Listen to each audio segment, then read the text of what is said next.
Craig, obviously a good win, but we just heard the news that Nelson Asofa-Solomona has re-signed for another 4 years. How big is that? Yeah, that's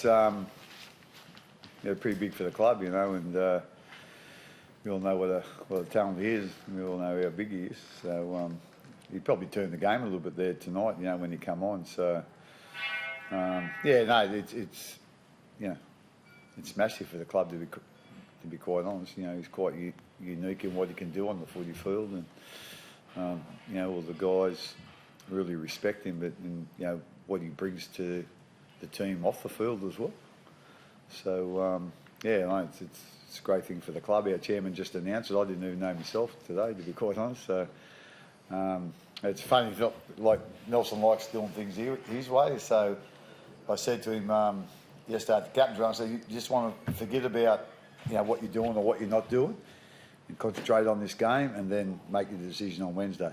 So he obviously ignored that, and then he's made it earlier. So anyway, but we're all happy that he's come to the decision that he has, and like I say, he'll be a great asset to the club. Was there always a confidence you'd keep him, because there was talk about rugby, there was talk about the Dolphins, like he's obviously in high demand? With all due respect, I wasn't in any of the negotiations or whatever. I don't sort of do that. But I spoke to the chairman, Matt Tripp, a couple of times, and it was a bit like a roller coaster actually. Like he was like, he's just about ready to sign. Then 24 hours later, it looks like he might be going, and so it was.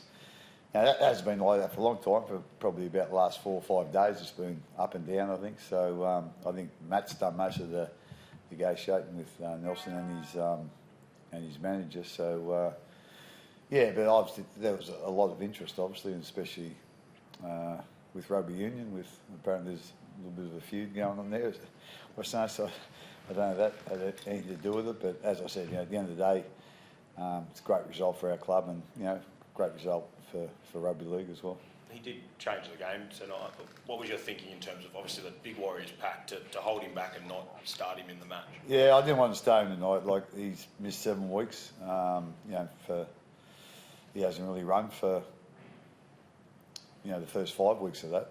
So I didn't really want to send him on and blow him out. And with all due respect, losing Tommy Eisenhuth and Alec McDonald off our bench, like, they're guys that can play minutes, and obviously Tui getting suspended, he can play minutes. So we had, like, Tariq hasn't done much training, he can hardly do anything in the pre-season. I think he's only played the 1 game.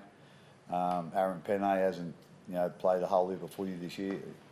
So it was a bit of a thing I was concerned about, but I just didn't want to play Nelson that first 20 minutes and blow him out for the rest of the game. And with all due respect, I reckon it was the right decision, because I think after about 25 minutes, I think they'd had about 70% of the ball. So we probably brought him on a good time. And as I said, the Warriors found it real hard to handle him. And as I said, he changed the momentum for us. Christian, how important is it for this club to keep Nelson for so long, especially considering the experience you've lost in forwards over the last 12 to 24 months?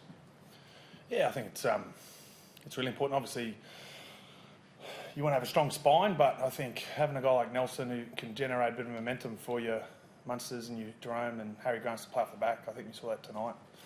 The explosiveness of Nelson, and I think this club, we're probably more biased to toilers and kind of blokes who work hard but probably don't have that explosive impact. Nelson's probably a bit of a real difference maker for us, for our forward pack. He can really blow that defensive line up, and it's really handy, obviously, for our guys to get on the back of it. So, really pleased he stayed. He's such a great guy to have at our club, and he's been here a long time. He first signed at 15 or 16, and he's obviously had a lot of interest over the years, and he could probably pick and choose wherever he wanted to go. But I think he's very happy here. His family's relocated to Melbourne, and we're really pleased to have him.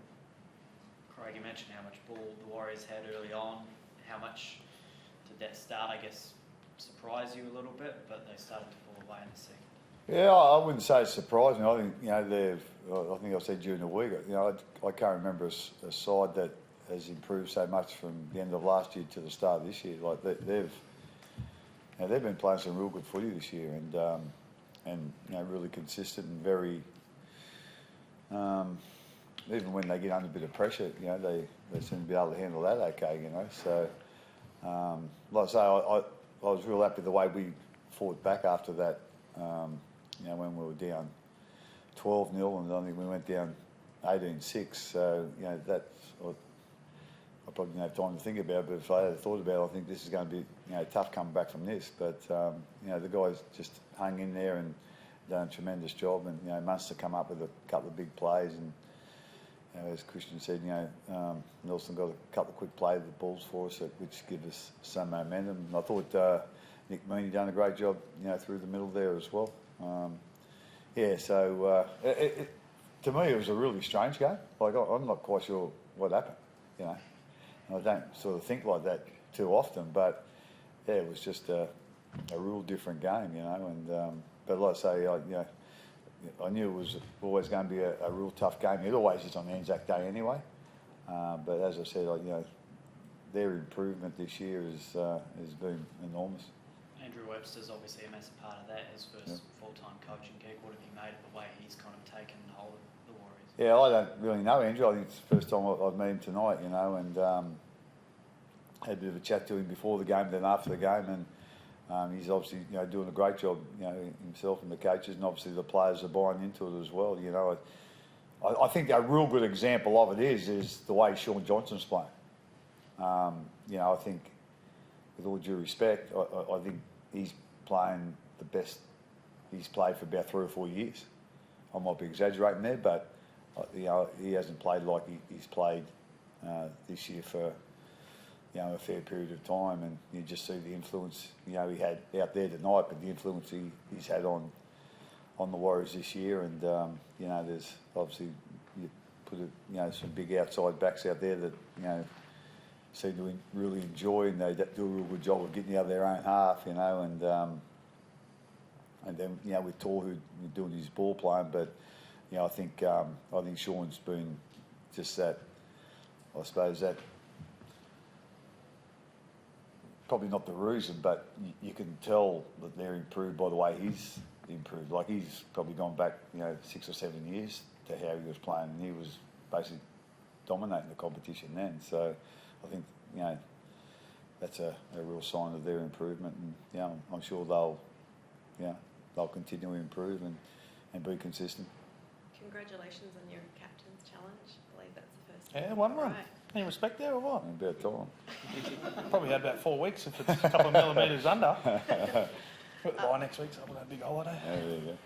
Did you, ended up with no players left on their bench and that, but was there a sense that you were getting on top of them? Like, do you actually, is that something you're aware of, or, sort of how did it feel when you were out there on the field, or did it just seem like they sort of kept coming at you? It didn't feel good at the start. Oh God, it was a pretty disappointing start for us. Just contact, and as Craig spoke about, like their outside backs, they're massive. It's frustrating. I want some little wingers to have a feed on you. There's none of them out there. They're 110 kilo blokes who just try and run over you all day. So that's going to hold them in good stead. And I think that's the reason they've been performing so well. They're getting out of their end really well, and Sean Johnson's kicking us in the corners, and it's a really high percentage, kind of choke you out style of football. So, but yeah, when Toe went down, and I think Tavanga as well, they'd been really good for them at the start of the game, and then our bench come on and made a real difference. Not just Nelson, but Aaron Penne did a good job, Bronson Garlick. So I think they definitely changed the game, and then it's pretty hard if you don't have anyone on your bench. And we did well in the second half completing and just grind them down a little bit. All good, thank you. Yeah, thanks a lot.